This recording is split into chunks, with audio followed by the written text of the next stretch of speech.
My girlfriend said, "I'm going on a girls' trip. Don't ask questions." I smiled and said, "Enjoy." 2 days later, her dad played the hotel recordings in front of the whole family. She was disowned before dessert was served. It sounded like a casual statement at the time, "Don't ask questions." As if I didn't have the right to. As if trust was automatic, unconditional, and one-sided. But I played along. I smiled, nodded, and waved her off like the doting boyfriend she assumed I'd always be. Deep down, though, something felt off. The rushed packing. The oddly vague location. The last-minute change of plans I was never informed about. Still, I said nothing. I didn't check her phone. I didn't snoop. I simply waited. But fate had a different plan. Because 2 days later, I wasn't the one who exposed her. Her own father did. In the middle of a family dinner, surrounded by laughter and wine glasses, he calmly pulled out his phone, connected it to the TV, and hit play. Hotel lobby footage. Not alone. Not with girlfriends. But hand in hand with her boss. The room fell silent. Forks froze mid-air. And just like that, before dessert was even served, she was no longer Daddy's little girl. She was the family disgrace. She hugged me like she always did, arms around my shoulders, a quick kiss on the cheek, but no eye contact. Something was off. When she said, "I'm going on a girls' trip. Don't ask questions," it wasn't the words themselves that stung. It was the tone, sharp, dismissive, almost like a warning. I wanted to ask where, with whom, and why I was only now hearing about it. But instead, I smiled and said, "Enjoy." Not because I was okay with it, but because I'd learned not to fight shadows. If someone's loyalty needs a cage, it was never real to begin with. Still, as she wheeled her suitcase out the door, I felt something twisting in my gut. A farewell that short should have felt casual, but this one echoed. Her eyes didn't linger. Her goodbye wasn't soft. It felt like she wasn't coming back the same. Or maybe she wasn't coming back at all. The moment the door closed, I stood still, staring at the space she left behind. Maybe I was paranoid. Maybe I was right. But either way, I knew, this wasn't just a trip. This was a line being crossed. And I was about to find out exactly how far she'd gone past it. The moment she left, I started noticing everything I'd ignored before. The late-night texts she never let me see. The sudden clinging to her phone like it held her entire life. The way she laughed a little too hard at jokes I wasn't part of, or how she stopped laughing altogether when we were alone. Looking back, the red flags weren't hidden. They were waving in plain sight, bold and unapologetic. But I had convinced myself it was just stress, just her being in a phase. Truth is, I didn't want to believe someone I trusted was capable of betrayal. Her friends had always been cagey around me, friendly enough, but never real. One of them slipped once, joking about a crazy night they had that I wasn't invited to. When I asked about it, she brushed it off with a smile that didn't match her eyes. Another time, she claimed she was out with the girls, but tagged herself in a part of town none of them lived in. I asked questions. She got defensive. That was the pattern. Deny, deflect, distract. She made me feel like I was overreacting, like questioning her made me insecure. And for a while, I believed her. I ignored my gut because I loved her. But love without honesty is just self-deception. And the signs had been there all along, hiding in plain sight, waiting for the moment I could no longer pretend they weren't real. It wasn't me who finally snapped the thread of doubt, it was her father. A man of few words, always polite but distant, like he was sizing me up every time we met. I always thought he didn't like me. But now I realize, he just didn't trust easily. And when it came to his daughter, that instinct was sharper than anyone's. A day after she left for her girls' trip, he called me out of the blue. No small talk, no fake pleasantries. Just a single question. Did she tell you where she was really going? That question alone chilled me. I paused, said she told me it was a spa weekend with her girlfriends. He didn't respond right away, just gave a quiet, like a detective piecing together what he already suspected. Apparently, he hadn't bought her story either. She'd been acting strange at home too, disappearing for hours, locking her phone like it was a vault, lying about where she'd been. Her mom believed her. He didn't. So he did something no one expected. He used a favor from an old friend, someone who worked at the hotel she claimed she wasn't staying at. And what he found made his blood run cold. It wasn't just suspicions anymore. It was confirmation. Footage. Logs. Proof. He didn't rush to confront her. He waited. Because when the truth came out, he wanted everyone to see it, not just her. When her father finally decided to show us what he'd found, there was no preparation, no warning. Just silence. Then a flash drive placed gently onto the living room table. Her entire family was there. Parents, siblings, a couple of aunts. It was meant to be a casual dinner, but he had other plans. She sat across from him, laughing, scrolling through her phone, completely unaware that her father was about to drop the equivalent of a moral nuke in the middle of dessert prep. He plugged the drive into the TV. No dramatic speech, no scolding. Just pressed play. The screen lit up with crisp hotel security footage. There she was, his daughter, walking hand in hand into a luxury suite with a man none of us recognized. Definitely not one of her girlfriends. The timestamp? The same night she'd FaceTimed me from what she claimed was their Airbnb kitchen. And she didn't just walk in. She kissed him. Twice. Then vanished into the room for the night. You could have heard a pin drop. Her mom gasped. Her sister covered her mouth. Her aunt actually whispered, "Oh my God." And she went pale. Still at first, like she couldn't process what was happening. But when her name was spoken at the hotel front desk in the next clip, when her voice was unmistakable, giving the guy her room number, it was over. The evidence wasn't subtle.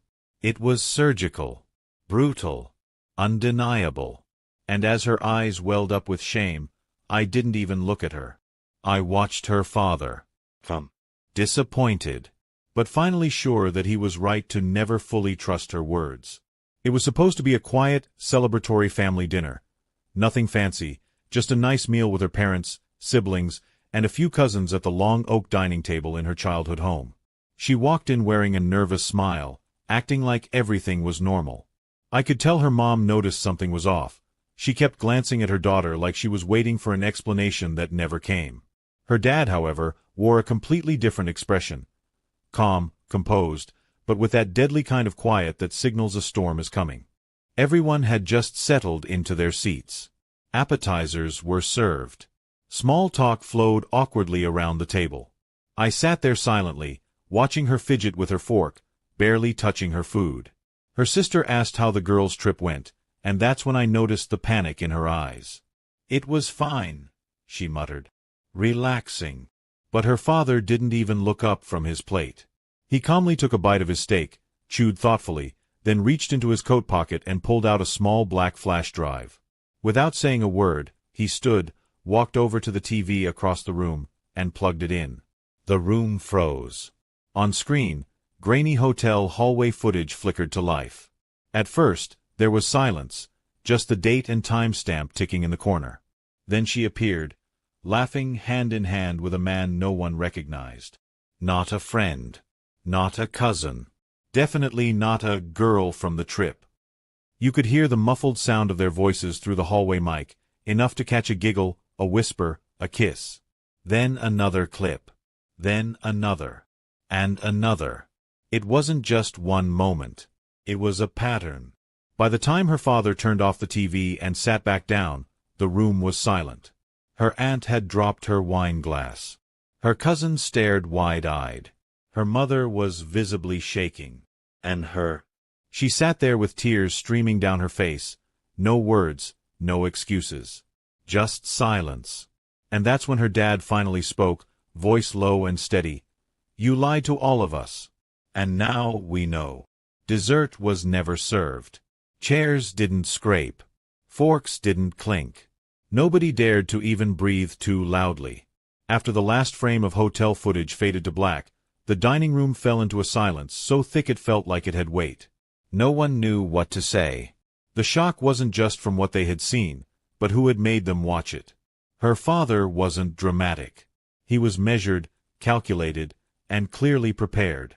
He hadn't asked for explanations. He hadn't raised his voice. He just let the truth speak, and it spoke louder than any accusation ever could.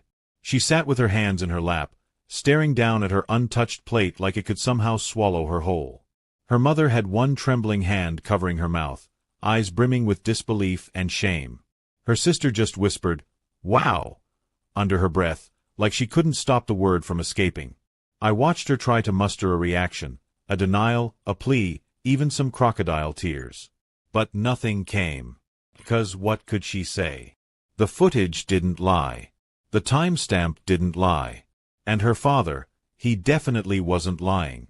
Even the younger cousins, too young to understand the details but old enough to feel the tension, had gone completely quiet.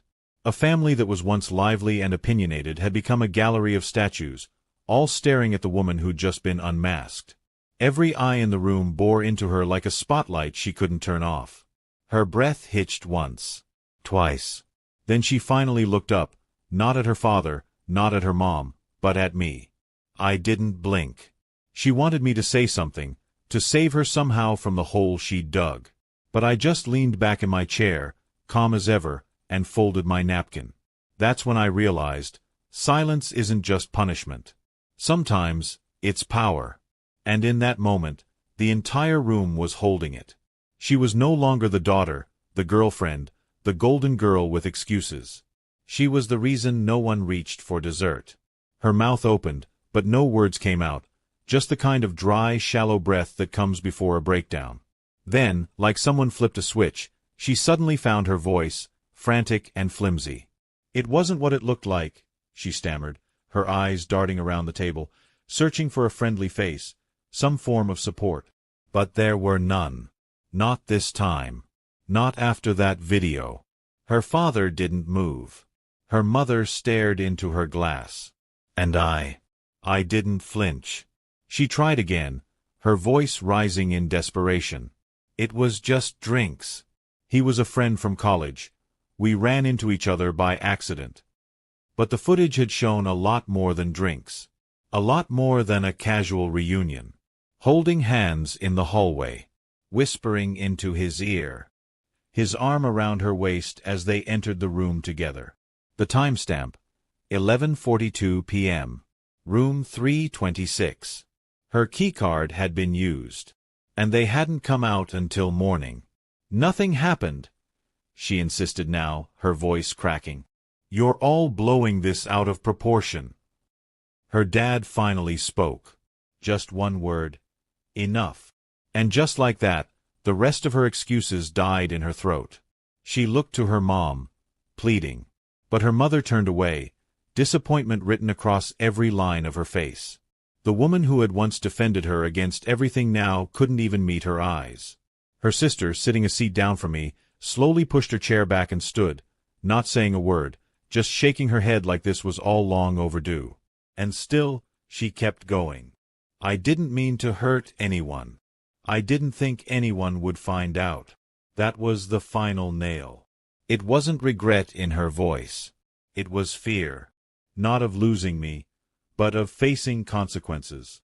She hadn't apologized. She hadn't acknowledged the betrayal. She was just panicking over the fallout. That's when her father stood up, his chair scraping the tile. The room froze again.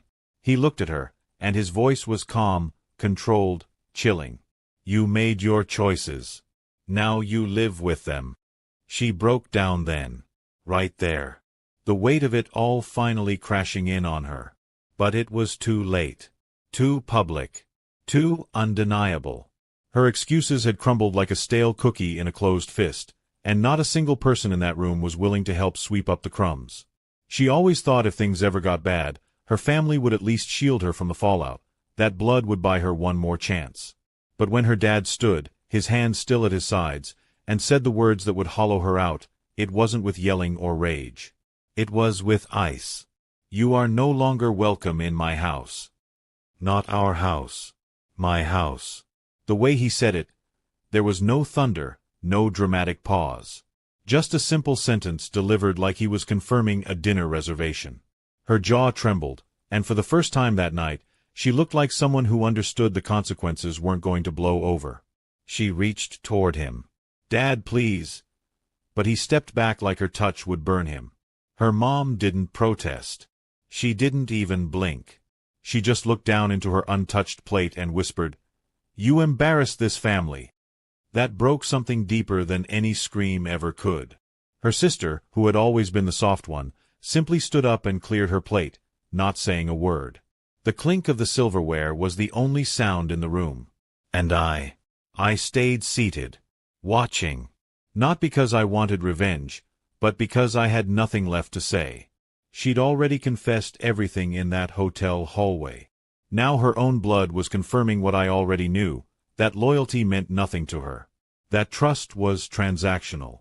That she didn't value anyone until they were already walking away. There were no fireworks. No final speech. Her father turned to me, gave a small nod, then walked out of the dining room. Everyone followed, one by one, leaving her standing there alone, a ghost at the table, shaking in the silence. Disowning doesn't need to be loud. Sometimes the quietest rejections are the ones that echo the longest. I didn't need to say anything. After her father's cold declaration and the way her entire family quietly withdrew from her like she was a stranger in her own story, there was nothing left for me to explain. Every eye had seen the truth play out. Every mouth had gone shut in silent judgment. And me. I just sat there, watching her fidget and crumble like a house made of paper. She looked at me like I was supposed to do something. Save her, maybe. Bail her out of the wreckage of her own creation. But I wasn't there for her redemption arc. I was there because I had loved her once, and I needed to see it end fully. To watch the mask drop. To be sure that the woman who looked me in the eye and said, "Don't ask questions," was the same woman caught in those recordings, laughing, drunk, pressed against a man she swore she was done with years ago. She opened her mouth, finally, to speak. "Can we just talk?" I stood up. No response. No nod. No goodbye. Just motion. I tucked in my chair quietly, adjusted my jacket, and picked up my phone from the edge of the table like this was any ordinary evening. The air was heavy, thick with everything she didn't expect to happen. She thought her charm would soften the blow. That I'd still be the one who forgave too easily. That I'd defend her when no one else would. But not this time. As I walked toward the door, I passed her dad in the hallway. He didn't speak either. He just gave me a slow nod, one of those rare, weighty gestures between men who didn't need words to agree on one thing. She did this to herself. And with that, I opened the door, stepped out into the night, and left her behind in the house where everyone else had already done the same.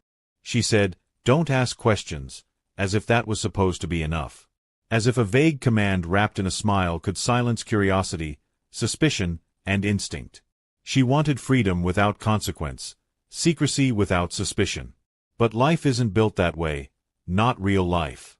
And when you play with trust like it's disposable, eventually, you learn how rare and unforgiving truth can be. The night her father played those hotel recordings, everything she had so carefully hidden unraveled in front of everyone who once loved her. No screams, no theatrics. Just icy silence and the sound of a door closing over and over again, as people left the table, the house, and finally, her. She wasn't the victim of betrayal. She was the architect of her own isolation. What followed wasn't revenge. It wasn't a plot or a plan. It was life doing what life always does, revealing character through consequences. The man she went on the trip with? Gone. The friends who covered for her? Silent. Her job? Jeopardized when the gossip made its way into professional circles. Her reputation? Smeared not by lies, but by her own actions, caught on tape and played like a cautionary tale. And me? I didn't gloat. I didn't need to. I built something new. Something honest, stable, and respectful. While she tried to reclaim a version of herself that no longer existed, I moved forward. Without drama. Without her. Without questions. Because life had already delivered every answer I needed.